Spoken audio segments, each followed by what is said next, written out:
Empezamos en 3, 2, 1. Empezamos.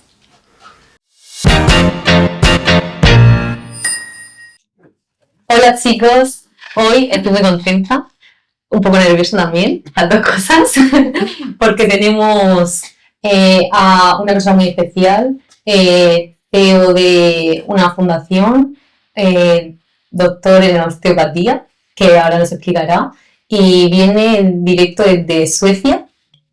Sí. Digo, me confundí con Suiza. Bueno, hoy tenemos a Jorge Aranda. Bienvenido, Jorge. Muchas gracias. ¿Cómo estás? Pues encantado de estar aquí con vosotros. Gracias por la invitación y por contar conmigo. Has ido descubriendo lo que es el podcast ya una vez sentado aquí, ¿no? Nos has ido preguntando un poco. Ha sido un poco precipitado todo, ¿no? Un poco sobre la marcha, pero bueno, bienvenida sea. A mí me halagó mucho que quisieras participar en este formato y acompañarnos, porque me apetece mucho que la gente conozca un poco tu historia, a qué te dedicas, qué haces, ¿no? Incluso el impacto personal y social que en tu vida hay diariamente, porque tu vida no es una vida convencional, asociada a los cánones que tenemos normalmente en nuestra mente, Sí. como forma de vida, ¿no? ¿Qué diferencia a tu vida del resto de vidas? Viajo mucho. Viajo mucho. Al final del año, normalmente como en enero o así, suelo hacer un cálculo de los días que he viajado. Y el año pasado no lo calculé, pero creo que más o menos fue por la misma línea. Y el 23 calculé que estuve de viaje 266 días. O sea, 266 días estuviste como de viaje. cerca de 9 meses viajando. No quiere decir que los 3 meses restantes estuviera en casa tranquilo, sino que eran 2 días aquí, 4, Claro, 6... no era de lo más grande. no. ¿Tú sabes lo que es la tranquilidad? Sí, claro que sí. ¿Sí? Sí. Conozco la tranquilidad. Lo que no conozco es la inmovilidad. Yo puedo estar tranquilo en movimiento. Pero la inmovilidad de no hacer nada durante épocas no las has vivido, entiendo. La he vivido, pero no la elijo. Ok. Yo soy una persona que a lo mejor, a diferencia de otras, no necesita establecerse o echar raíces para generar una productividad. Claro, porque me llama la atención cuando dices, no son los días y tal, dices, no ha sido el tiempo restante en mi casa. Me llama la atención que llame en mi casa lo que para mí normalmente la casa es el sitio donde más tiempo pasas, ¿no? Y para ti es al contrario. O sea, mi casa no es como la idea que todos tenemos de nuestra casa, ¿no? Mi casa es donde pago el alquiler. Es un gasto mensual, pero... Y poco más. Pero bueno, yo entiendo que la sociedad ha evolucionado de un modo que no quiere decir que las personas lo hayan hecho. Entonces, históricamente, en todas las sociedades ha habido exploradores y colonos. Gente que crea movimiento y gente que crea asentándose. Y bueno, pues yo creo que entro un poco más en la categoría de explorador, una persona que genera y es productiva desde el movimiento, desde el desplazarse. Y hay otras personas que necesitan echar raíces para poder ver los frutos de su trabajo. ¿Te sientes de algún lugar? Me identifico con cosas de distintos lugares, con culturas, con pensamientos, con entornos, pero he hecho un poco en falta a lo mejor tener un poco más de arraigo. Creo que beneficia no tenerlo, pero también es verdad que en ocasiones se echa en falta. Pero me compensa más. En mi balanza personal me compensa más.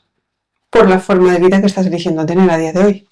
Por la forma de vida que estoy eligiendo tener a día de hoy y por lo que me permite exponerme a otras culturas, a otras cosas diferentes que no hubiese tenido oportunidad si hubiese permanecido más tiempo en un mismo lugar.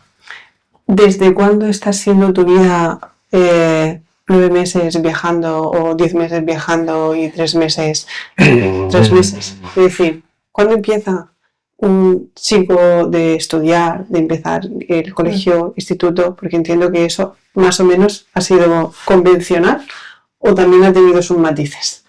Ya venía yo preparado. Yo desde los 17 que estoy fuera. Llevas desde los 17 años fuera. ¿Vale? Entonces con 17 años me fui a terminar el bachillerato a Madrid, saliendo de Murcia, o sea, yo me considero murciano. Yo nací en Madrid, pero bueno, me considero murciano. Mi familia vive aquí, mis amigos están aquí y demás, ¿no? Con 17 años me fui a terminar el bachillerato a Madrid, después me quedé estudiando en Madrid. Estuve estudiando en Madrid hasta los 21 así, y después me fui a Inglaterra, donde cursé mis estudios universitarios. Parte de ellos los cursé en Estados Unidos, y después estuve a caballo entre Inglaterra y España. ¿Todo eso por elección propia o fue propulsado por la familia?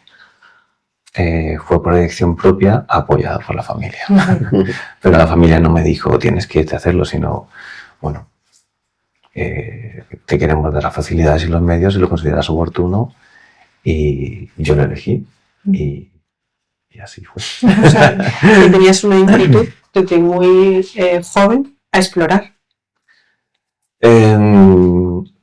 No necesariamente, simplemente, bueno, a ver, yo he tenido mucha suerte.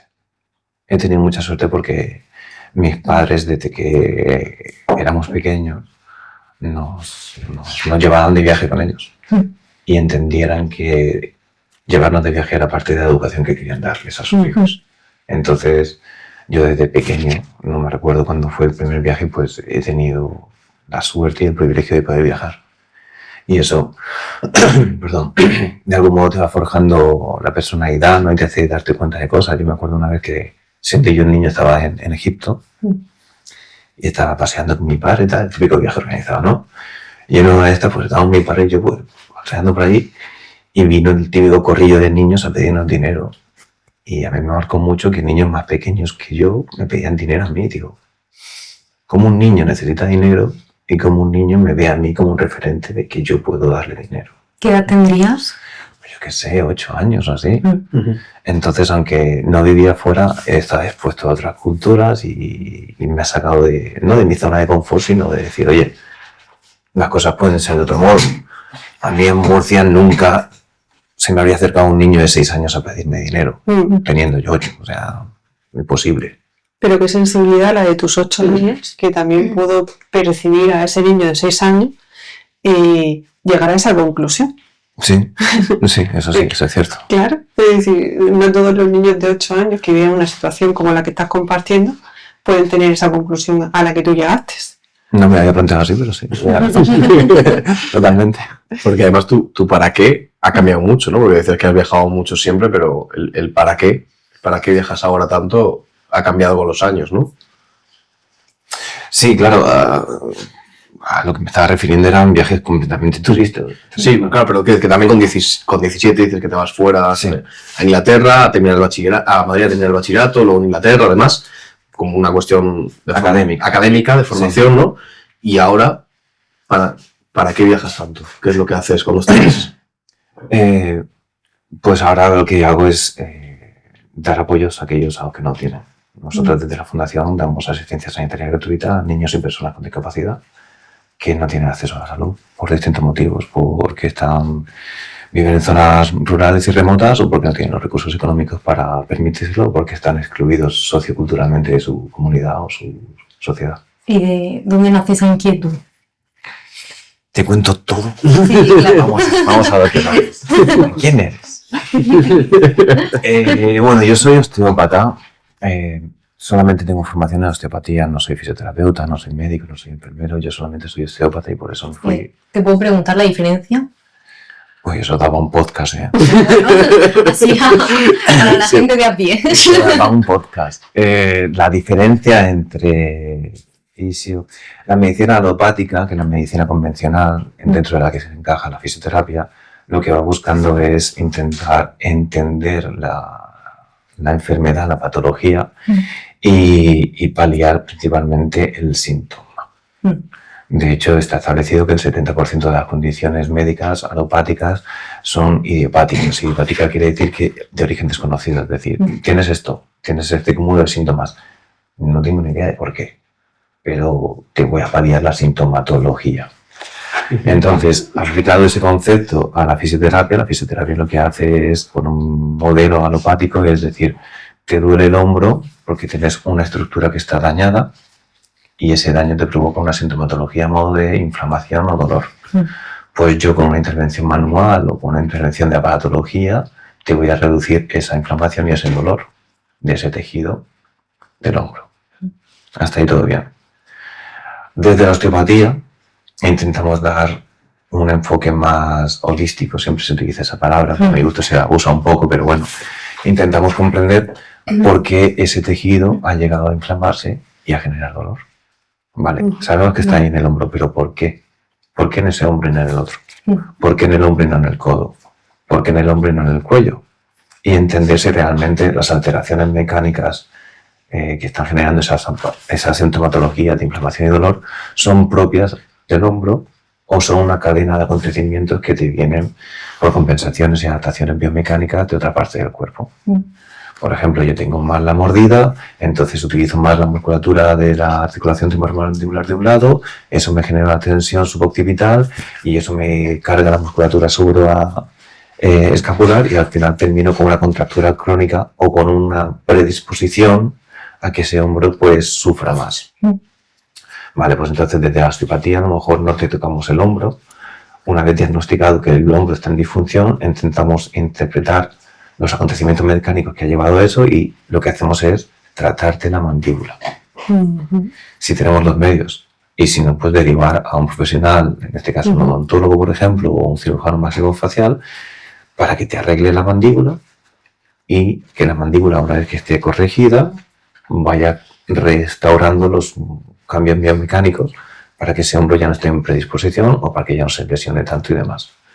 Esa sería a gran escala la diferencia entre la osteopatía y la medicina alopática, en este caso la fisioterapia. ¿Me explico? Sí, perfecto, lo he entendido perfectamente. Entonces vamos al origen.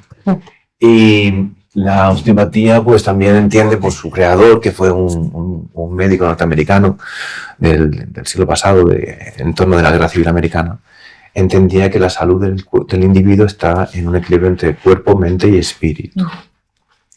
Y entonces pues nosotros tenemos en cuenta los comportamientos o el estado anímico, el estado emocional del paciente y cómo eso desde un punto de vista mecánico, fisiológico y anatómico pues puede tener una repercusión en las tensiones o contracturas musculares que pueda llegar a generar el paciente. Entonces intentamos abordar al paciente como una persona, como una unidad integral, teniendo en cuenta dónde están nuestros ámbitos de competencia y cuándo tenemos que derivar a un psicólogo y cuándo nosotros realmente podemos aportar o cuándo podemos trabajar en colaboración con un psicólogo, con un odontólogo o con una patología más sistémica que realmente requiera de una intervención química por medicación y demás. Entonces, todo esto cristalino, me ha quedado. Yo me especialicé en pediatría, porque como te estoy intentando explicar, en osteopatía intentamos buscar el origen. Y muchas veces encontramos el origen de decir, ay, es que esto lo tienes de pequeño, y ahora ya eres adulto y está como consolidado, ¿no? Ya no se puede hacer nada. Por ejemplo, cuando te llega un paciente con 20, 30, 40 años con una escoliosis bien marcada, dices, oye, es que esto es lo que hay, ya no puedes hacer marcha atrás. Pero, ¿y si pudieras? Es que si te lleva a pillar cuando tuvieras 8 años o 6 años, y digo, bien, pues ese es el concepto, vamos a estudiar pediatría para intentar paliar estas condiciones y su posible progreso y evolución. Entonces, con esa inquietud osteopática de intentar buscar el origen, pues yo me especialicé en pediatría, hice un máster en pediatría. Y cuando empecé a trabajar en el ámbito pediátrico, pues empezaban a llegar muchos niños con patologías neurológicas, muchos niños con discapacidad. Que para el público general muchas veces hay muchas discapacidades que no se ven en adultos porque las patologías sistémicas neurológicas normalmente suelen tener una falla multisistémica cuando se produce el cambio hormonal y la mayoría de esos niños pues no pasan de la adolescencia y fallecen.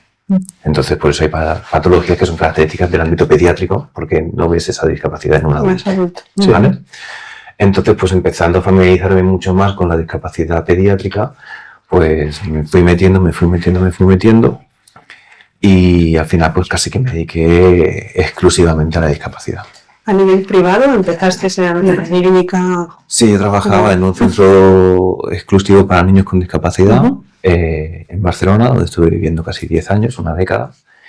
Y allí pues te iban nutriendo mucho de todo lo que conlleva, ¿no?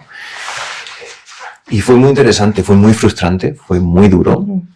Y hasta cierto punto lo sigue siendo, porque a ti te preparan para generar cambios positivos, por así decirlo, ¿no? Aunque he hecho esta introducción de la diferencia entre la osteopatía y la fisioterapia, de la sintomatología y demás, el osteopata también mide un poco su éxito en si la sintomatología también va mejorando, ¿no? Volviendo al caso del hombro, dice, vale, pero me toca la mandíbula, pero esto no va a cambiar, ¿no? Dice, claro que sí. Entonces dice, venga, el paciente está contento porque su hombro ya duele menos. Claro, entonces te preparan para eso, para decir, el paciente viene con X, tú lo atiendes de un modo X, lo que sea, y el paciente mejora. Y en la discapacidad yo veía que los niños no mejoraban. Y entonces era muy frustrante decir, soy el peor osteopata del mundo, no tengo ni idea, la osteopatía no funciona, si estuviera aquí mi mentor, si estuviera aquí mi profesor, no sé qué. Inseguridades han estado. Muchísimo, pero vamos, de manera extrema. Y era clínica privada, entonces yo decía, ni hay que pensar en los padres y querrán volver y no sé qué. Y entonces pues esas frustraciones, esos miedos, ese ego siendo tocado, pues marca, ¿no? Pero como ya os digo, estuve trabajando ahí casi una década. Entonces, ves a un niño que llega, ¿no? Que te llega pues con 2 añitos. Y a la siguiente vez que te llega, te lo trae la mamá, porque ahí era un sitio que tenías que venir por semana. Venían mínimo una semana, los padres se solían quedar unas 3 semanas, y venían unas 2 o 3 veces al año, pues como en febrero, en junio y en octubre, ¿vale? Entonces, pues la siguiente vez que venía el niño, venía con la mamá y la mamá está embarazada. ¡Ay, qué bien, tal, felicidades! Y al siguiente mes, pues ya está el bebé, ¡ay, enhorabuena! Y al siguiente vez el bebé correteaba. Y entonces te dice el niño, tu paciente, oye Jorge, ¿cuándo voy a poder correr yo como mi hermano pequeño? Pues no sé qué decirte. Y a la siguiente vez vuelve y está viendo bien el papá. Oye, ¿me saludas al papá? No, veas que hay demasiada tensión y nos hemos divorciado. O peor, ¿me saludas al papá? No, es que mira, ha sido demasiado para él y se ha suicidado. Y dices, ostras, esto de la discapacidad no te lo enseñan en los libros de texto. Esto no aparece en ningún curso. Y el cómo la discapacidad del niño afecta a la familia hasta el punto de generar un divorcio o incluso un suicidio. Y cómo la familia afecta al niño de decir, oye, ¿por qué mi hermano pequeño corre y yo no? Y los peores casos son cuando son gemelos. Claro, uno sí, el otro no. Uno que tiene discapacidad, el otro no. O sea, que está asociado al duelo constantemente. No sé si al duelo porque no hay una pérdida como... No hay una pérdida porque no lo tenías y lo has perdido. Nunca lo tuviste. Pero mentalmente sí, ¿no? Es decir, mentalmente hay algo que quiero y no puedo hacer. Y sí, pero no lo has tenido. Eso, te hago ese matiz. Creo que por nada más, pero quería hacer ese pequeño matiz, ¿no? Decir, oye, yo quiero alcanzar en ningún momento ha estado. ¿no? Entonces, pero sí, es una frustración tremenda. Desde los padres a los abuelos, a los hermanos, porque los gemelos, imagínate, el que tiene discapacidad, como mira al otro, pero el otro dice, madre mía. Y luego tú vas a casa. La sentencia como de medio culpa, ¿no? Porque yo... Es muy compleja la discapacidad, es muy compleja. Llegas a casa y todo eso te lo llevas. O tú sabes hacer a nivel profesional esa diferencia, es decir... Yo sé hacerla, pero no tenía las habilidades... proceso. Sí. Yo sé hacer... Yo la teoría la conozco. Claro, todos la conocemos. Pero la práctica, yo me pego unos latigazos que si te enseño la espalda... Hay algún otro también. Sí, pues entonces... Pero mira... En ese proceso, en todos esos, de decir, tal, no sé qué, tal, en todos esos conflictos personales y profesionales, pues ya te planteas la discapacidad desde todos los puntos de vista posibles, ¿no? Y cuando ves cosas tan peculiares, tan extrañas, ¿no? Y yo que tengo una cierta inquietud o inclinación religiosa, espiritual, pues yo digo, bueno, desde este punto, ¿cómo lo podemos entender, no? Y me acuerdo que una vez me invitaron a presentar a un congreso del, ¿cómo se llama? Del Mind and Life. El Mind and Life Institute, Instituto Mente y Cuerpo, es un instituto científico occidental creado a raíz de una solicitud del Dalai Lama.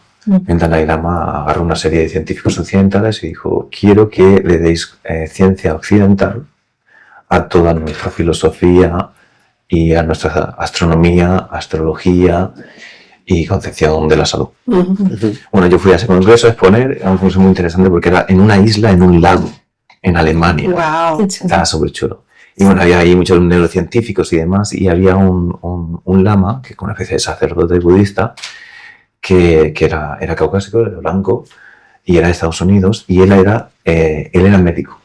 Y él era el médico occidental del Dalai Lama. Y digo, yo con este tío tengo que hablar. Y entonces hablé con él y le dije: mira, yo soy capaz de concebir intelectualmente que a lo mejor la discapacidad tiene un concepto kármico, ¿no? De algo que tú has hecho, pues ahora una de las consecuencias es que tú en esta vida tengas que reencarnarte con esta discapacidad, ¿no? En una vida pasada estamos hablando. En una vida pasada, ¿no? Por ejemplo, ¿no? Que sabemos que es una cosa que existe ahí, ¿no? En la filosofía budista. Y digo, entonces, vale, me cierra eso. Digo, pero si eso es así, y este niño, por su proceso de aprendizaje espiritual universal X, tiene que vivir en estas condiciones de discapacidad con todo lo que conlleva a nivel físico, desprecio social, desprecio familiar y demás, y esa es su misión, elegir eso, y el universo se lo ha puesto, o su alma encarnada ha dicho: sí, yo me bajo a ese cuerpo. Entonces, ¿quién soy yo como terapeuta para romper ese proceso? ¿Debería dejar que lo sufra porque ha venido aquí a sufrir eso y a parecer o a tener esa experiencia? Una experiencia de sufrimiento, pero es una experiencia, ¿no? Sí. Y me dijo el Lama. Sí, el Lama. Me dijo esa Un persona. Dice: me encanta que hayas hecho una reflexión tan profunda y tan bonita, y me parece estupendo que hayas llegado a ese punto. Y dice: sé por dónde vas y creo que te puedo ayudar. Y dice: mira, tú lo único que puedes hacer como profesional de la salud, cuando una persona viene a ti, si estamos hablando de estos planteamientos kármicos universales y demás, es porque el universo entiende que vosotros os teníais que cruzar. Entonces, en ese momento, tú lo único que puedes hacer, y tu única responsabilidad, es hacer tu trabajo del mejor modo posible y con el máximo amor y cariño posible. Si como consecuencia de ese encuentro esa persona tiene que mejorar, que así sea. Si como consecuencia de ese encuentro esa persona no tiene que mejorar, que así sea. Pero tu única responsabilidad es hacerlo con tu máxima devoción, cariño y respeto. Y eso me quitó un peso de los hombros tremendo. Porque dije yo, que es verdad, o sea, ¿quién soy yo? ¿Quién soy yo para decir, yo tengo responsabilidad sobre tu salud? No. Tengo responsabilidad sobre tu salud si yo no ejerzo de un modo profesional y si yo estoy contigo, estoy mirando el WhatsApp, tal. Ahí es en plan: oye, Jorge, ponte las pilas y céntrate. Pero si estás centrado y lo haces con ganas y con cariño y no va, oye, pues déjate de frustrarte. Entonces ahí ya puse el látigo encima de la mesa y dije yo: vale, dejaré de golpearme y de azotarme y decir: Jorge, lo estás haciendo como profesional, te vas reciclando, cada vez vas aprendiendo más, no te quedas en tu zona de confort, sino que dices: voy a otro curso, voy a adquirir más conocimiento. Sí. ¿Tú lo haces con ganas o por el dinero? No, yo lo hago con ganas. ¿Lo haces con cariño? Sí. Pues ya está, tío. Pero esto es como a la inversa, es decir, al igual que si fueran todo éxito, tu ego sería como: oh, qué máquina soy, ¿no? Es decir, a ver, no, yo pongo aquí las manos. Es decir, pero al igual que no me fustigo haciéndolo todo lo mejor que sé, cuando también se da el resultado que es gustoso, tampoco me subo diciendo que soy el mejor. Es decir, yo estoy aquí para acompañar con ocasión a lo que tengo. Y con ocasión de eso se da un encuentro.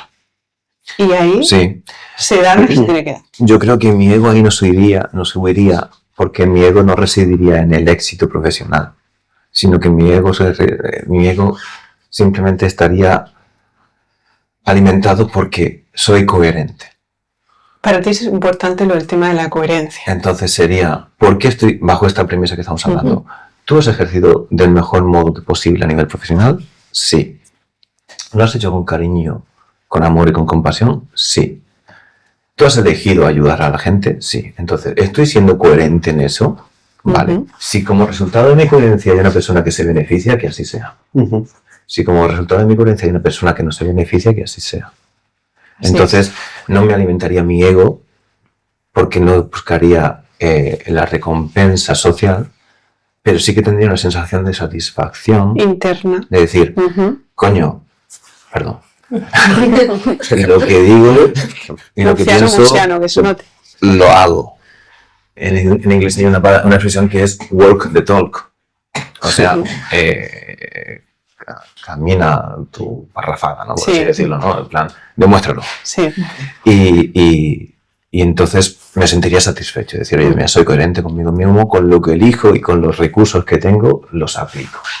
Que eso tiene que ser así, ¡pum! Eso es lo que te llevó a empezar esta nueva etapa de tu vida, bueno, nueva, en cuanto a la fundación, ¿o qué es lo que te movió en esa dirección? Porque estamos hablando de que estás en Barcelona, sí. Y además no quiero que se haga muy extenso para que la gente pueda, en el menor tiempo posible, hacerse como un dibujo, ¿no? de lo que te estás compartiendo, ¿no? Pero tú estás en Barcelona, estás compartiendo de que ves unas situaciones complicadas, que tienes esos encuentros, que además te vas reconciliando cada vez más con esa forma, porque estás recibiendo respuestas con ocasión a esas inquietudes que te hacían como darte esos golpes. Sí. Uno ahí se puede sentir ya cómodo, dices tú, pues me instalo aquí, me quedo en Barcelona, más o menos tal, tengo conferencias, voy aquí, voy teniendo un nombre a nivel profesional. ¿Qué me hace decir, voy a embarcarme ahora en todo esto? Porque incluso a nivel económico, o sea, pues hay un nivel y un estatus social elevado. Sí. Y ahora abro una fundación o ¿cómo empieza eso? Porque claro, ahí todo cambia, incluso la economía y los intereses económicos y todo. Todo. Pues escuchándote me estás haciendo reflexionar y te lo agradezco mucho porque no había caído en esto. Y creo que era por plena coherencia. Hubo un detonante. Como comentaba en esta clínica, había familias que venían varias veces al año. Y había familias pues, que venían 3 veces al año y venían, pues yo qué sé, de hace 6, 7, 8, 9 años. Y recuerdo que en una misma semana que había una de estas familias que podía permitirse venir con mucha frecuencia, vino también una familia, un padre con una hija, que habían estado ahorrando 4 años para poder venir una semana. Era un país muy humilde del norte de África. Y la niña estaba fatal. La niña se notaba que no había recibido la terapia que podría haber recibido, ¿no?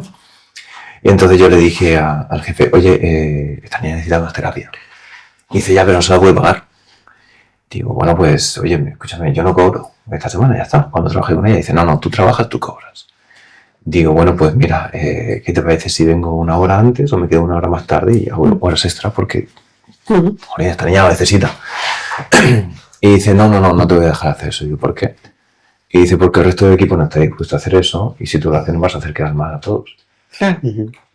Digo, a ver.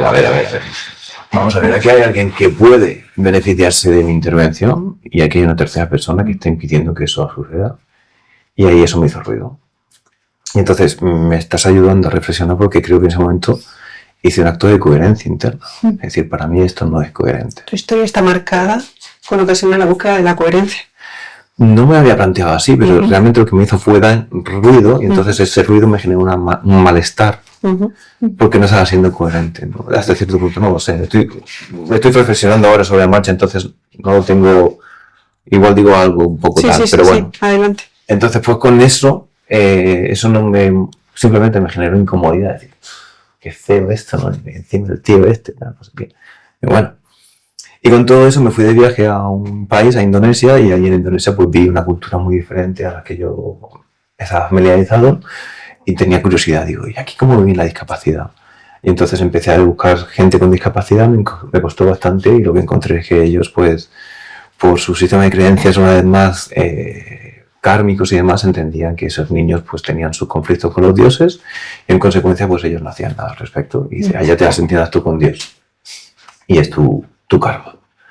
Y digo, mira, yo no soy aquí nadie ni quien para juzgar los sistemas de creencias ni de valores de esta comunidad, pero para aquellas madres que puedan estar sufriendo porque sé lo que es tener un niño con discapacidad y para aquellos niños o personas con discapacidad que puedan estar en dolor, pues me quiero poner a su disposición Y entonces me contacté con un centro, me dijeron, a ver, trata ese. Lo traté, ¿cómo estás? Mejor. A ver, trata ese. ¿Cómo estás? Mejor.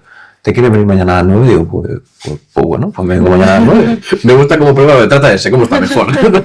Me gusta mucho como Isabel. Está bien, vale, bien, vete mañana. Funciona. Sí, ya está. Funciona, sí, es una cosa práctica al extremo. Totalmente, totalmente. Tú estabas de viaje por placer, Yo ¿no? estaba de vacaciones, yo me estaba ahí para hacer surf. Ya está, pero yo tenía esa curiosidad. Y ¿Fuiste solo a ese viaje? sí. Y digo, pues mira, por la mañana me vengo a tratar a estos chiquillos y por la tarde me voy a surfear y a tomarme 3 cervezas. Y así me planteé mis vacaciones y dije yo, oye, pues mira, me ha gustado y me parece que sería bonito. Y entonces me empecé a organizar para hacerlo de ese modo. Y cuando después lo típico que vuelves, oye, ¿qué has hecho estas vacaciones? Pues he estado allí, ¿qué has hecho? Pues he hecho esto, he estado con niños y tal. Y dice, yo también quiero, ¿también quieres que? Dice, me quiero ir contigo a ese sitio a tratar niños a surfear.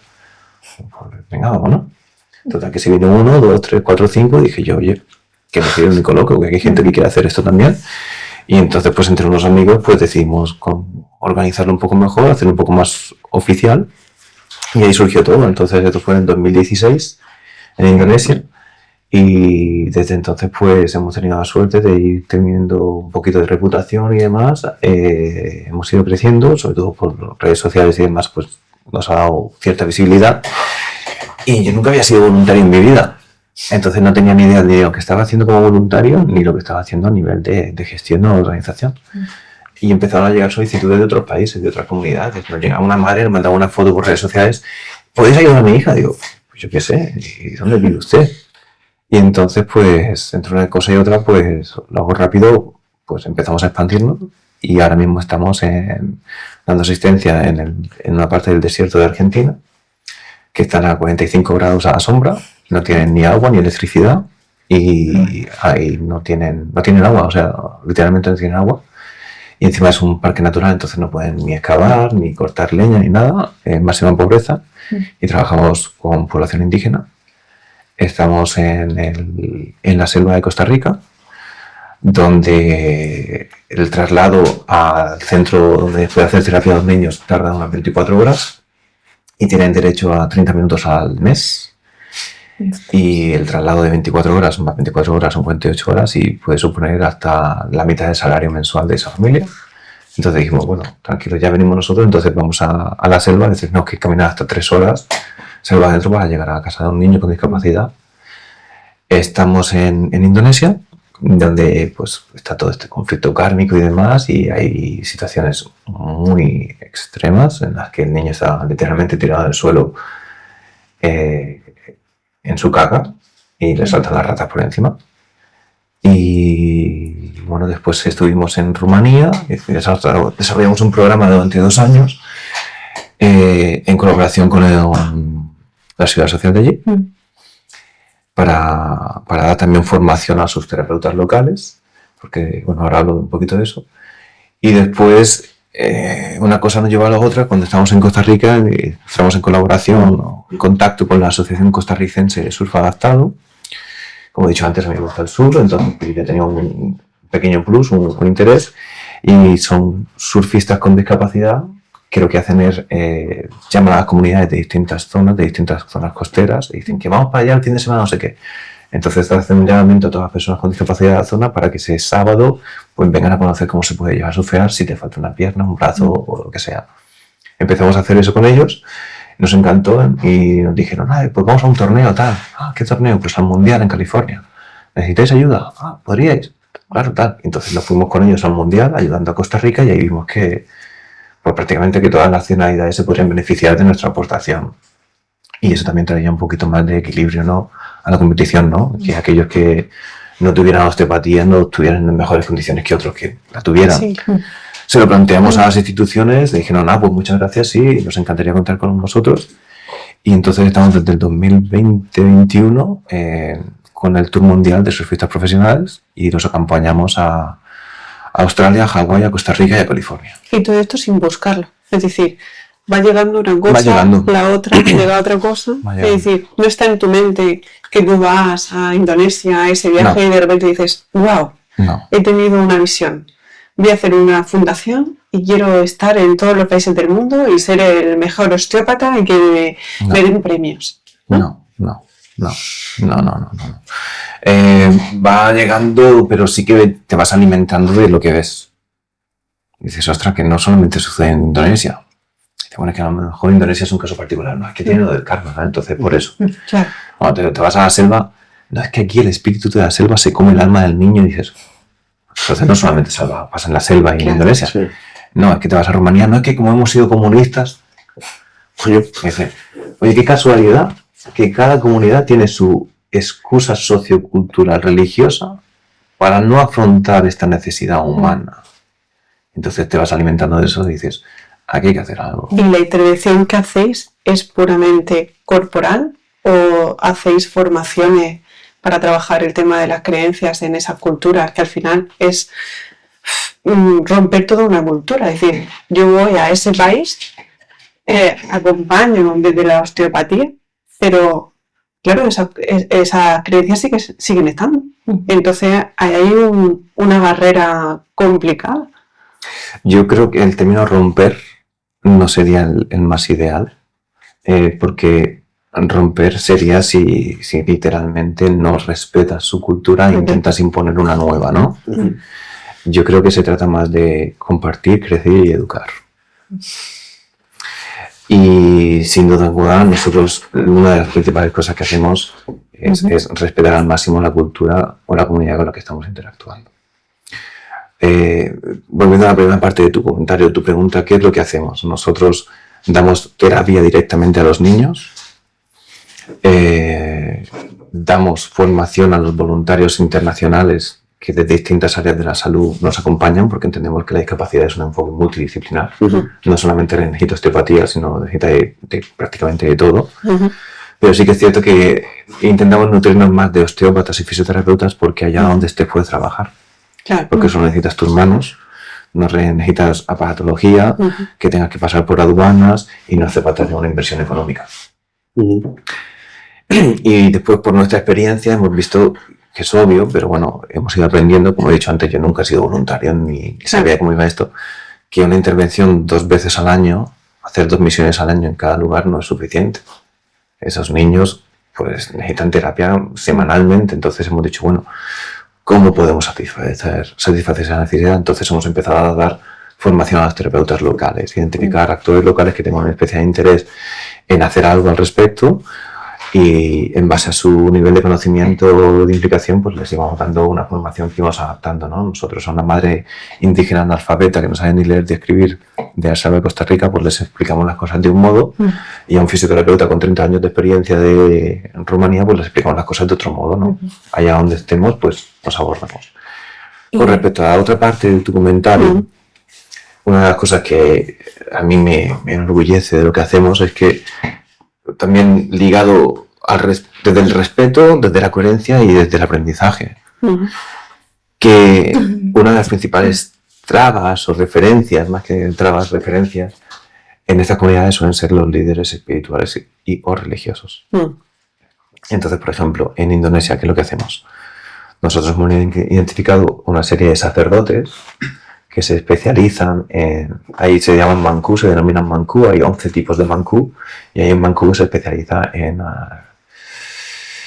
condiciones kármicas, espirituales y demás, ¿no? Entonces nosotros vamos allá, le presentamos nuestro trabajo, nuestras intenciones, y les invitamos a que nos acompañen.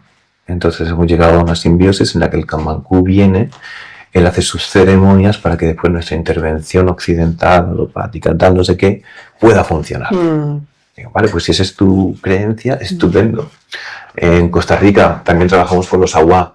Los Awa son como los líderes espirituales y son los médicos de la selva. Entonces nosotros les explicamos qué es lo que hacemos, cuáles son nuestras intenciones, y ellos han tardado años en darnos acceso a la casa cósmica, que es ahí donde se realizan las ceremonias y demás, porque ellos han dicho, estos van a volver. O vinieron una vez y tal, dicen, estos vuelven. Oye, ha llovido mucho y han vuelto. Y siguen. Entonces ya poco a poco, y oye, cuando se han ido, oye, ¿y el niño ese qué tal está? Está mejor. Que funciona. Entonces, desde el demostrar y desde el compromiso, vuelvo. Y dije que volvería y vuelvo. Y tal. Y está lloviendo y no me voy.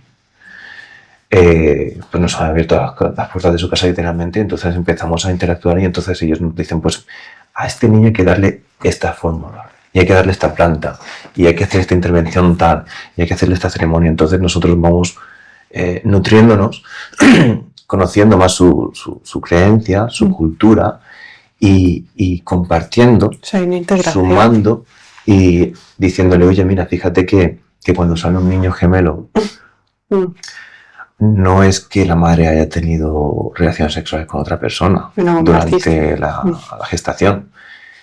Y en consecuencia no tenéis que elegir qué niño debe fallecer.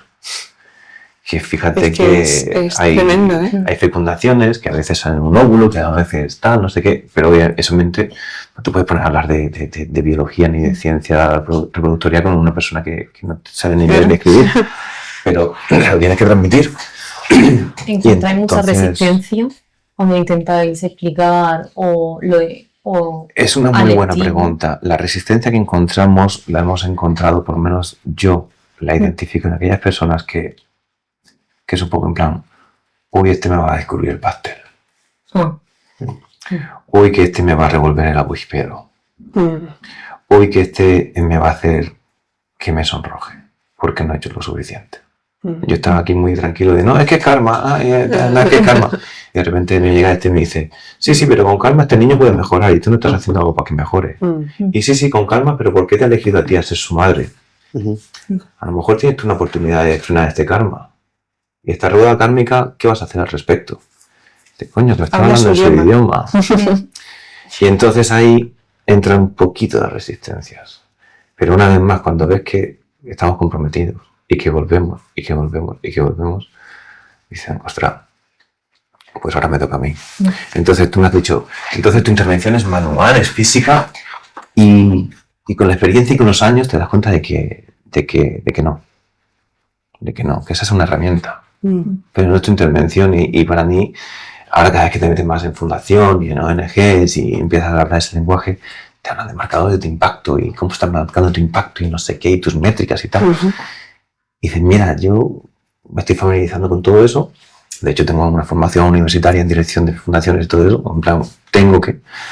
Pero para mí, una de mis mejores métricas de saber si vamos por buen camino o no es cuando una vez estábamos tratando a una niña, que ya habíamos tratado en otras ocasiones, y la madre era un poco reacia a lo que estábamos haciendo, ¿no? Porque, pues, como que avergüenza, ¿no? Porque entienden que si su hija es así, es porque ella o su familia ha hecho algo malo, entonces toda la comunidad en plan, eso, no sé qué. Claro.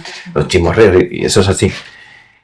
Y ya llevamos un tiempo tratándola y está también el hermano, tal, no sé qué, y entonces yo al hermano intento hacer eso partícipe, ¿no? En plan, tal. Y estás ahí con el móvil, y digo, dame el móvil, tal, le quité el móvil y empezamos a hacer selfies, ¿no? A hacer un poco el tonto. Y de repente era el móvil de la madre, y coge el móvil, tal, no sé qué, lo veo, y veo que la carátula del móvil, la madre había impreso fotos de nosotros trabajando con su hija, las había recortado y se había hecho una carátula. Entonces lo que era una vergüenza, de repente pasó a ser Un orgullo. aquí está mi hija, y pongo en mi móvil y que todo el Un mundo lo orgullo. vea. Digo, entonces el beneficio no es desde el tocar. No. El beneficio es de dar ejemplo, que tu hija puede tener una discapacidad, pero tú puedes elegir cómo relacionarte con las personas con discapacidad. Lo puedes hacer con cariño, lo puedes hacer con respeto. No entra en conflicto con tu sistema de creencias. Y entonces a mí se trata de dignificar, darle dignidad a la persona. Hacer la persona. Y ni más ni menos. Es tremenda. Y una vez más, eso te lleva luego a otro punto, en el que estás ahora embarcado también, que me gustaría que tocáramos ese tema, ¿no? Es decir, estamos con la discapacidad, Sí, estamos en un camino como de búsqueda de coherencia, y eso va abriendo caminos, va abriendo proyectos, va abriendo personas que se involucran en ese mismo camino, que ellos también están en conexión con el tuyo, que es esa coherencia, ¿no? Porque al final, para participar en una fundación así, no puede ser un punto de solidaridad y ya está, tiene que haber una coherencia realmente para que se pueda dar un proyecto de esta dimensión. sí. Y ahora se abre otra nueva puerta que no tiene nada que ver, o sí, en cierta forma, en esta fundación cuéntanos tú, porque no quiero ser yo la que comparta, pero en los últimos años, 2022, más o menos, vosotros estáis en todo esto que me estás compartiendo y ¿qué pasa? Pues hace unos 3 años se produjo la gran invasión a gran escala rusa, y se tiene que decir así porque de Rusia a Ucrania, ¿no? Que fue hace 3 años, y nosotros en ese momento estábamos en Rumanía, que como recordamos a los que nos estén viendo, hace frontera con Ucrania, ¿no? Y yo después también estaba dando clase en una universidad en Polonia en esas fechas, y dije yo, bueno, pues me voy a acercar. Polonia también tiene frontera con Ucrania, ¿no? Entonces, pues yo veía y digo, me voy a acercar a ver dónde están los refugiados ucranianos. Y entonces ahí vi que había muchos refugiados y que, bueno, pues que había una guerra y que esto iba para largo y que esto no era una cosa de meses, sino que esto tal. Entonces, pues yo siempre estaba intentando decir, bueno, vamos a intentar ayudar de la mejor manera posible. Intentamos no. Organizamos 3 autobuses para desplazar refugiados ucranianos desde la frontera hasta España. Mandamos medicación, empezamos a tratar huérfanos de guerra ucranianos que estaban siendo acogidos en Rumanía, que todavía estamos ahí. Y viendo que pasaba el tiempo, y siendo desde mi punto de vista clínico muy consciente de lo que implica para un niño con discapacidad dejar de recibir terapia, digo, ¿y qué pasará con estas criaturas? Wow. ¿Y alguien las está tratando?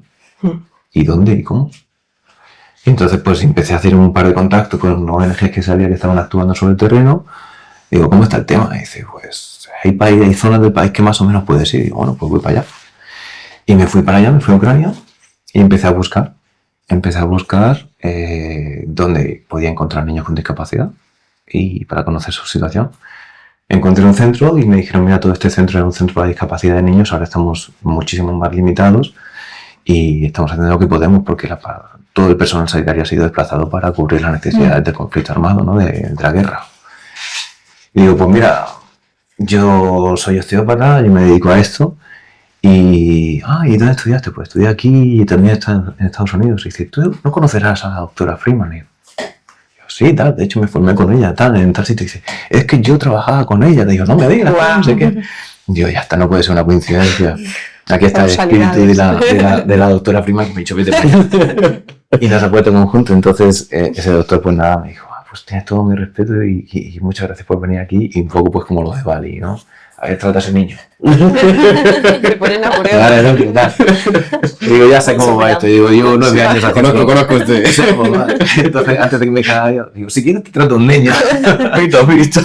Y entonces, pues nada, el niño, pues, estaba bien y él vio, bueno, el médico, el pediatra, el director de pediatría, la unidad de pediatría de rehabilitación pediátrica, pues era consciente, decía, tío, sabe lo que hace, tiene buena mano, tal, no sé qué, movilidad, evalúa bien al niño, tal, hace una buena valoración y una valoración neurológica. Se sintió cómodo conmigo. Dije, pues cuando quieras, eres más que bienvenido, que nos eches un cable con estos niños. Digo, claro que sí, tal. Entonces me comprometí a volver a ir. Y cuando volví a ir, pues me dijeron, oye, aparte de niños también tratas a adultos. Y digo, sí, tal, no sé qué. Yo he tratado a adultos y también pues con el tema del surf, ¿no? Y entonces me llevaron al pabellón donde estaban pues todos los soldados amputados, con distintos tipos de amputación, que si una pierna por encima de la rodilla, por debajo de la rodilla, una pierna, 2 piernas, un brazo, 2 brazos, 2 brazos y una pierna, o sea, una guerra. ¿Cómo vives tú eso? O sea, pues te compartes los hechos, pero yo me imagino que en ti, dentro de ti, o sea, ves a todos esos amputados, estás en Ucrania, donde está la guerra, o sea, ¿qué se le pasa a Jorge por la cabeza? Pues se me pasa, ¿qué tengo que hacer yo aquí ahora? Si llega hasta aquí, pues lo que tiene que ser. Ya. No es para darme la vuelta. ¿No dudas nunca de ti, ni de qué puedo llegar a hacer yo aquí? No, pido tener fuerza para enfrentarme a lo que me toca, pero yo soy de los que piensan que solamente te llega para aquello que está preparado. Y eso también lo he visto un poquito en clínica, porque la complejidad de los casos a los que yo me enfrento ahora me lo das hace 10 años y me pego un tiro, digo, no, o sea, ¿qué voy a hacer yo No aquí? literalmente. No, sí, no. Profesionalmente hablando. Te digo, no, ya, me hago economista, o sea, ya, chao. Entonces yo, bajo esa premisa, que así la siento, así la percibo y así la vivo, digo, pues si aquí estás, aquí te toca estar. Digo, pues tripas corazón, literalmente. Los nervios y las náuseas me las llevo al corazón, las hago con pasión y que sea lo que tenga que ser. En ese momento no te puedes poner a estudiar. Me voy a poner, déjame el libro de anatomía. Que no, dice, el conocimiento es el que tengo, pues ahora toca hacer tripas corazón, ponerle con pasión y para adelante. Y entonces, ¿qué se me pasa por la cabeza? Pues todo eso y todo eso sumado a lo que estás viendo, a las caras que tienen, a esa cara de esperanza y frustración de parte del equipo de rehabilitación, en plan, haz algo. Y sumado con, ahora, una alarma antiaérea, te puede caer un misil en los próximos 30 segundos. Y dices, pues bueno, ¿puedo morir ahora? Sí, hay una posibilidad de que mueras. Pues venga. Pues ha quedado buena tarde. Qué bien. Es muy importante, por ejemplo, el humor en situaciones concretas dentro del horror del que es la guerra, por ejemplo. Sí, pero yo creo que no un humor como desde el escape, sino un humor inteligente. Un humor con cabeza. Porque hay gente que cuando se pone nerviosa se ríe. Sí, y yo lo entiendo y hace bromas que a lo mejor están fuera de tono. O sea, no pierde concepto de humor y eso a mí no me pasa. Yo conozco personas que no son así, a mí eso no me sucede. Pero yo sí que utilizo el humor como recurso terapéutico. Lo utilizo y soy consciente de ello. Aquí hay que soltar una. O sea, no me la pienso, pero yo tengo un poco de coña ya interna, o sea, me va la guasa. Tienes un repertorio ya. Pero en vez de decir, me la guardo, cuando puedo la lanzo. Sí, efectivamente. Por ejemplo, yo me acuerdo una vez, estaba tratando un chico más o menos joven, pues creo que tenía 19 años así, amputado, que era surfista. Bueno, y cuéntame un poquito tu caso, ¿no? Cómo fue la cosa, ¿no? Y para que me hagan una idea de cómo te afectó mecánicamente. Dice, pues nada, tal, iba corriendo porque me estaba persiguiendo un ladrón que ya me había visto que iba a tienda y había visto cuánto cambio tenía. Y mis amigos salían corriendo y yo fui corriendo y me atropellé un tren. Y me arrancó la pierna. Y ostras, tío, pues lo siento mucho, tal. Digo, oye, ¿y cómo quedó el tren? Entonces ahí me eché en plan choca, tal, no sé. Sí, ahí la suelta. hay unos recursos, sí. Claro, entonces tiene que estar rápido, pero yo utilizo. Digo, si la suelto aquí, el tío se va a Entra. Y se ríe y todo el mundo en plan, jajaja. En plan, va duro yo, pues duro, ¿sabes? Sí. Y entonces hace que el tío, en plan, yo soy tan duro que hace, incluso yo he podido hacerle daño al tren, ¿no? Entonces ya juegas con el humor, hace que el tema de percepción diferente del lo utilizo. De hecho, es importante y lo utilizo. Esta mañana precisamente lo hablábamos, ¿no? Que también que he trabajado en muchos centros de menores y tal, que hay situaciones muy complicadas de chavales que están pues eso, al final es como el ambiente de unos chavales que no pueden salir de ahí, que viven una situación muy complicada y demás, y es de los lugares donde más me he reído, y donde más risas vivo, y donde más ves el compañerismo que hay luego también entre ellos, entre nosotros mismos, entre todos, se genera un humor también como una herramienta para conectar a las personas, ¿no? De hecho, me lo dice muchas veces que el humor y el amor y humor van unidos. Tienen mucho de unión. Pues lo comparto y te apoyo al 100%. Sí. Tengo aquí unos chistes que luego lo compartís. Claro, efectivamente. Sí. Al chat y cuéntame un chiste de 10 segundos. Ya está. Y esa experiencia que aparentemente parecía puntual se ha convertido en un proyecto. Sí. Yo cada vez que voy a un sitio, antes de ir, digo... Lleva cuidado. No, sí. Que abres proyectos donde no, claro. Lo primero que pienso y a la hora de elegir, de invitar a alguien, es decir, digamos que voy en enero, ¿vale? ¿Cuándo tendría yo en la agenda una posibilidad de volver? Porque sé que me lo van a preguntar. O si no me lo van a preguntar, es una gran posibilidad que me pregunten. Entonces, pues no sé, ya veré. No. Yo, si me siento cómodo y me fío de ti, yo lo digo. ¿Cuándo puedes volver? En mayo. Venga, vamos. Pum. Si no, no voy.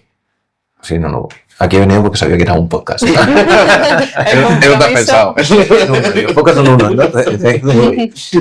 Es coherente, ¿no? Pero una de las cosas que he aprendido es eso, que tienes que llegar con agenda.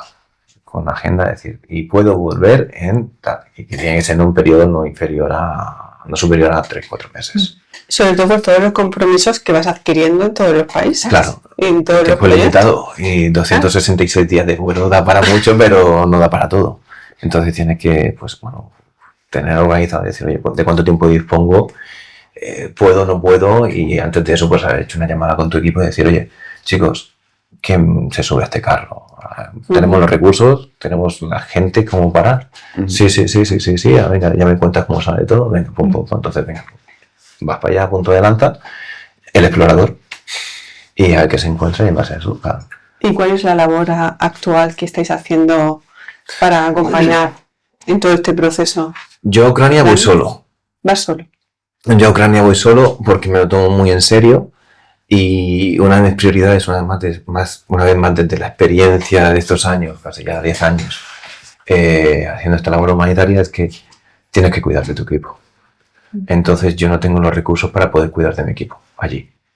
Yo no tengo protocolos de seguridad, yo no tengo protocolo de evacuación y si yo me llevo a una persona de mi equipo, aunque sea de mi confianza, y cuando está atendiendo a un amputado, cae una alarma antiaérea y le entra un ataque de pánico y me dice, Jorge, sácame de aquí.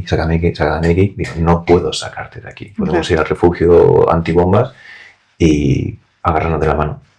Entonces no quiero poner a nadie a eso. No quiero poner a nadie a esa situación y por eso voy solo. Pero también es verdad que entiendo que es ahora cuando hay que ir. Porque, bueno, hay una cosa que me gusta decir, que no basta con aliviar el dolor, hay que estar donde duele. Y ahora mismo en Ucrania duele. Entonces hay que estar en Ucrania. Y por eso voy.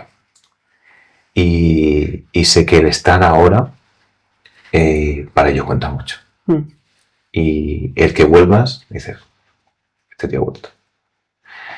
Y eso, pues un poco como lo que decía antes de lo del móvil, la carátula, que va más allá y me ha quitado el dolor. Porque a la madre no le quitas el dolor que estaban tratando, ¿no? Ni siquiera yo estaba tratando, un compañero estaba tratando. Pero la madre, pues, se sintió apoyada, se sintió que no estaba sola. Entonces el ucraniano se siente que no está solo. Se siente que hay apoyo. ¿Has sufrido pérdidas? Supongo que estarás cuidando a un soldado y a lo mejor la siguiente vez que vas no está. Sí. ¿Y cómo afrontas tú el duelo? Cada uno tiene su momento en la vida. Y cuando has terminado, te vas. Entonces yo me alegro. Digo, oye, qué bien, tío, entonces termino ya. Es como cuando estás en el examen y tú dices, pues 5 minutos ya he terminado y esto lo para de escribir. Y dices, bueno, ¿qué hacemos? No sé qué tal. Como yo sé. Digo, ¿qué me pongo yo aquí? Hoy, cuando yo aquí uno ha entregado ya el examen, dice, bueno, pues ya ha terminado. Pues yo no. Yo lo veo así. Desde esa espiritualidad que vives, ¿no? Que estábamos compartiendo. Como concibo la existencia es eso, de que tú tienes un motivo, un propósito, un porqué y un para qué. Y cuando llegas, pues ya está. Y a lo mejor tú no eres consciente de tu propósito, ni de tu porqué, ni de tu porqué, ni de tu para qué. Pero eres una pieza del puzzle. Y en cuanto alguien te ha hecho así, pum, y has caído encajado, ya está, te vas. Entonces tú eras una pieza para que tú conocieras a no sé quién, o para que tú cruzaras, uno miraba para otro lado y esa persona termina atropellando a alguien.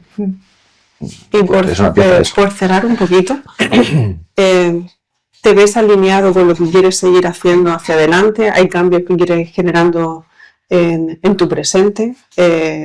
Porque la vida personal y todo, entiendo que es uno ahora mismo. Tu vida personal, la fundación, sí. Es.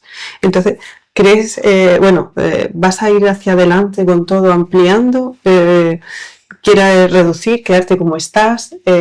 ¿Cuáles son tus propósitos un poquito a corto, medio plazo en relación a tu propia vida?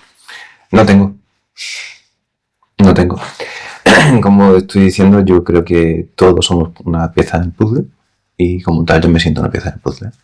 Entonces yo estoy haciendo lo que siento que debo hacer ahora con lo mejor ganas, cariño e intención.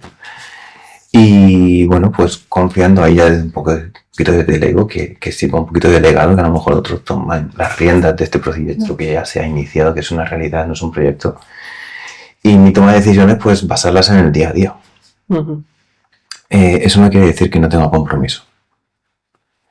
pero eso quiere decir que yo me tengo que sentir alineado con lo que yo siento, percibo que debo hacer. Entonces, por ejemplo, yo siento y percibo que mi presencia en Ucrania es prioritaria. Entonces, ¿qué he hecho? Pues le he dicho a mi equipo, no me voy con vosotros a Hawái porque me voy a Ucrania. A otro diría, tío, ¿no te vas a Hawái? Pues no me voy a Hawái. Porque yo internamente, y esta es una práctica que realizo, pues yo digo, yo me imagino una situación y busco, me centro en las sensaciones que percibo en mi corazón. Literalmente como órgano, o sea, no románticamente hablando. Y si tengo una sensación de expansión es un sí. Y si tengo una sensación de contracción es un no. Entonces yo me planteo escenarios, si se expande, pues para allá que voy. Y entonces pongo la mente a trabajar para que eso suceda. La decisión la tomo desde el corazón y la ejecución la hago desde el intelecto, que me pone pues qué fechas, no sé qué, tal. Entonces, mientras yo me sienta coherente con mi sensación, percepción física, que es desde ahí, desde donde entiendo que tengo la capacidad de conectarme con mi propósito personal y tú tienes el tuyo y tú el tuyo, pues ahí busco mi alineación no solamente con lo que hago, sino que lo que hago es secundario a cómo estoy y a quién soy. Lo entiendo perfectamente. Entonces yo digo, ¿cómo me siento? En base a cómo me siento, soy. Y en base a cómo soy, decido actuar. Entonces yo le doy prioridad al ser y al estar. Y desde ahí tomo decisiones que me hacen actuar. Y la gente ve la actuación. Y no te puedes quedar solamente en analizar a una persona por la actuación, sino tienes que confiar en que la persona ha hecho un proceso de reflexión interna y de sensación y conexión para hacer esa toma de decisiones. ¿Os suena ese proceso? Sí. Que habléis de esto también. Sí. a lo que los acompaña. Sí, además, la sensación, lo hablamos hace poco, que toda la gente que parece que estáis ahí, fijaos en esas cosas, al final el lenguaje es muy parecido. ¿Sabes? Gente que a lo mejor no se conoce de nada, no ha coincidido en nada, habla de una manera muy parecida al ser, al estar, todo este proceso. La terminología es la misma. Y es muy curioso que gente... Su forma de hablar te suena muy que no tiene nada que ver, sí, efectivamente. La forma de hablar suena muy parecida a mucha gente que están ahí, que de verdad están ahí encontrando su camino y encontrando lo que tienen que hacer. A mí eso es una reflexión que la estoy desarrollando. Siempre la he tenido ahí, pero bueno, no sé qué, una curiosidad, que bien, tal. Pero para mí se está volviendo una prioridad. Y te explico por qué. Porque yo trabajo con discapacitados. Y creo que el término está bien acuñado. Discapacitado, o sea, no tiene capacidad. Y es verdad, no tiene capacidad para hacer. Entonces, si tú no tienes capacidad para hacer, pero tú sigues siendo un ser humano, ¿qué es lo que tenemos en común? Y lo que tenemos en común es el ser y el estar. Y entonces, vamos a generar puentes entre lo que tenemos en común, que es ser y estar. Así y es. No generar puentes entre lo que podemos hacer. Eso es. En capacidad. Digo, tú solamente, o sea, un niño de los míos que está tirado en el suelo, no puede moverse y está pues ahí, tiene abandonado. Digo, tú no puedes hacer nada. Perfecto. Pero tú eres y estás. Pues venga, pues yo tampoco voy a hacer nada. Voy a elegir cómo puedo estar y cómo puedo ser para establecer ese nexo de unión que nos caracteriza como seres humanos. Así es. Entonces a mí la discapacidad me recuerda continuamente decir, Jorge, sé consciente y elige y trabaja en tu ser y en tu estar, porque eso es lo que ellos pueden hacer y eso es lo que nos caracteriza como seres humanos, nuestro denominador común. Y desde eso ya actúa, si tiene la capacidad de. Yo lo repito mucho, pero es aprender a ser personas. O sea, tenemos que dejar de cosificarlo porque no lo queremos, pero estamos todo el rato en una cosificación constante con uno mismo. No nos lo hacen, nos lo hacemos. ¿Cosificación? A ver, ¿cómo es eso? ¿Cosificar de cosa? Sí, a ver. Nos convertimos en cosas. Okay. Porque por el simple hecho de ser, tú ya eres valioso, ¿no? Sí, claro. Pero cuando uno intenta buscar su valía en el hacer, ya te pierdes, porque hay muchas personas que no pueden hacer o tener, ¿no? Entonces, o empezamos por el ser o nos cosificamos, nos convertimos en cosas, Te nos entiendo, convertimos te en entiendo. objetos, nos convertimos en algo para usar, Es un producto, ¿no? en un producto, ¿no? Qué bueno, me encanta. De hecho, usamos mucho la palabra soy educador social o soy Osteópata. Osteópata o soy- Exacto. Ah, tú también eso. No, me encanta. Sí, lo he utilizado mucho el soy y realmente cuando no lo haces de una manera consciente te estás construyendo y entonces cuando dejas de ser, si yo me construyo en base a soy educador, si mañana se acaba mi trabajo, ya no soy. No, yo soy. Sí. No soy. Trabajo como educador o estudio educación social o lo que sea, ¿no? Pero soy punto. Punto final. Soy, punto. Sí, pues oye, qué bien.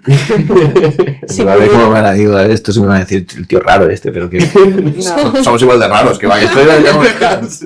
son aprendices de raros. Bueno, qué bien. Proyectos de raros. Sí. Si pudieras dar un mensaje a la gente que te está escuchando, ¿qué mensaje transmitirías? Que una vez que puedas elegir desde tu corazón, confía en tu decisión. Pero es difícil. O sea, tú tienes que elegir desde tu corazón y para eso tienes que establecer una percepción, una conexión y una reflexión. Percepción, conexión y reflexión de los mensajes que te llegan desde tu corazón. Uh-huh. Y una vez que tengas todo eso, elige desde ahí y confía en lo que va a suceder. Porque lo que va a suceder creo que es lo que tiene que sucederte. Y además no hay un camino establecido. Sí, para mí sí, pero es el tuyo. ¿Y tú crees que está establecido con ocasión a lo que has compartido? Tienes ¿O un se va camino dando? que es el que deberías seguir. Uh-huh. Y otra cosa es que tú tengas el libre albedrío de elegir no hacerlo. Ok. Uh-huh. Pero en principio tú tendrías que decir, tío, si tú es para lo que elegiste venir al planeta Tierra, encarnarte y no sé qué. Esa es mi percepción personal. Uh-huh. Y entonces entiendo que sí que tenemos una meta a la que llegar. Un compromiso, ¿no? Una meta que se basa en distintas fases y cada fase es importante que se dé, ¿no? Y entonces pues tienes que honrar aquello por lo que elegiste venir. Ok. Y entonces por eso la gente dice, joder, es que tienes todo lo que quieres. No es que tengo todo lo que quiero, sino que estoy tan alineado con lo que tengo que hacer que se da que aquello que deseo es aquello que tengo que recibir. Porque entonces te sientes afortunado y la gente puede decir, mira, claro. ¿qué tal? No es que si tú vas por tu camino, pues lo que tienes que encontrarte en tu camino porque está ahí esperándote, pues te llega. Aquí todas las cosas que se repiten mucho es el aprender a escuchar, ¿no? Y eso implica aprender a escucharse, que es lo que estás diciendo. Sí. ¿Cómo voy a saber yo qué camino empezar a caminar si no sé escucharme? Totalmente. ¿No? Entonces, yo también haría ese matiz a lo que has compartido para resaltarlo, porque creo que es importante en ese camino de corazón, sentir y coherencia y compromiso, es escucharse a sí mismo y tener espacios para poder hacerlo. Porque hay tanto ruido, en general, tanto fuera como dentro, que no tenemos esos espacios para poder escucharnos. Y sin escuchar, uno no puede aprender ni hablar. Totalmente. Te voy a compartir una pequeña cosa que me pasó, pues no sé si el lunes o el martes, estaba tratando a una médico de combate, ¿no? Una señora de... Perdón, el lunes o el martes pasado. Sí. Vale, claro. que no me digo combate que te lo tienes súper paciente. Que fue un caso muy bonito, me gustó mucho. 44 años y era profesora de parvulitos y ahora es médico de combate. Y esta mujer me dice... Y me la he empezado a plantear en esta última misión varios médicos de combate. Entiendo que también debido a que ya llevan mucho tiempo, ¿no? La guerra se está expandiendo y está durando demasiado, ¿no? Bueno, me dice porque, por ejemplo, tal, no sé qué, ella venía porque tenía metralla en el hombro y demás, y me empieza a narrar cómo fue el hecho y que ella estaba con su unidad y iba con 9 personas, con 9 soldados, y entonces pues les cayó un cohete o un dron, no me acuerdo lo que fue. Y les explotó a todos y ella pues podía haber sido solicitada ayuda y evacuación. Pero en ese momento dijo, si levanto la mano me van a sacar y no puedo ayudar. Y yo soy el sanitario. Entonces, dice, hasta que no ayude a todos, a todo lo que pude, pues no levanté la mano diciendo que yo también tenía una herida, ¿no? Y me pareció súper bonito, precioso, ¿no? Digo, ahí está, ¿no? Con su compromiso y tal. Y después la buena mujer pues empieza ahí a llorar y tal. Y me dice, porque ¿dónde está Dios en todo esto, no? Y lo escucho bastante.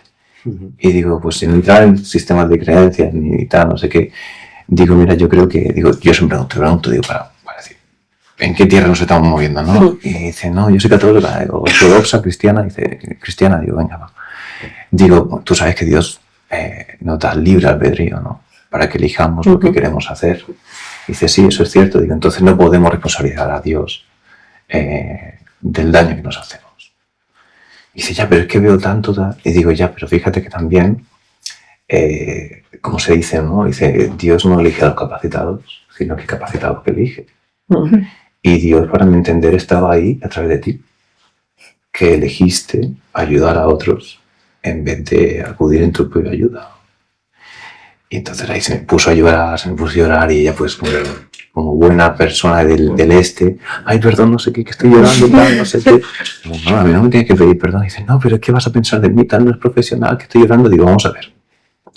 Tú me estás pidiendo disculpas bajo un concepto sociocultural. Dice, sí, porque vas a pensar que no soy profesional. Digo, sí, porque entiendes que tus emociones se están apoderando de ti. Y entonces no está bien visto. Dice, exacto, tal, no sé qué, tal. Digo, escucha, ¿y tu corazón? ¿Tu corazón te dice que dejas de llorar? ¿O a tu corazón le parece perfectamente coherente y normal que llores? Dice, no, desde dentro se siente bien. Digo, entonces, a mí habla desde el corazón y actúa desde el corazón porque es donde te estoy mirando. Wow. Y ahí sigo llorando. Fue muy bonito porque fue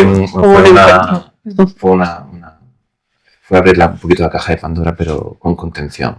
No puedes dejarle ahí que se vaya con una herida abierta. Entonces hubo contención y hubo un cierre, entonces eso también quiero dejarlo claro. Pero una vez más hubo ese encuentro del que te hablaban a ti en esa conferencia, ¿no? Sí. De la importancia de que cuando dos personas se juntan hay ese encuentro real que realmente es el que... Claro. Permitir crear el setting, ¿no? Para que si tiene que dar esto, vamos a quitarnos, desprendernos de estas connotaciones sociales, culturales que nos pueden limitar. Exacto. Y vamos a ver si nuestras almas se tienen que encontrar por un propósito X. Eso es. Pues vamos. ¿Vosotros queréis compartir alguna cosa después de escuchar? Yo tengo tantas cosas que hacer, tantos niveles internos ahora mismo. Sí, me ha encantado, de verdad. Me han llegado de verdad. Yo ahora me arrepiento de estar en el mismo plano que tú porque se va a ver todo el rato así. Se ve todo el mismo plano con la boca abierta. Ya, lo evitará Neri, pero vamos, me encantadísimo. Pero de verdad, encantado de poder escucharte, de poder... No sé, creo que tu historia nos sirve mucho para lo que hablábamos al principio, ¿no? Para buscar en nosotros mismos esa misión que aunque, lo que decías tú, ¿no? Que aunque la tuya sea esta y la tuya sea este camino, no es el de todo el mundo, cada uno tiene el suyo, pero sí que compartimos el ejercicio de mirarse adentro y dejarnos llevar a donde tenemos que ir. Muchas gracias. A ti. Muchas gracias. Así que nada. Os dejamos con este episodiazo y hasta el siguiente episodio. Adiós. Chao.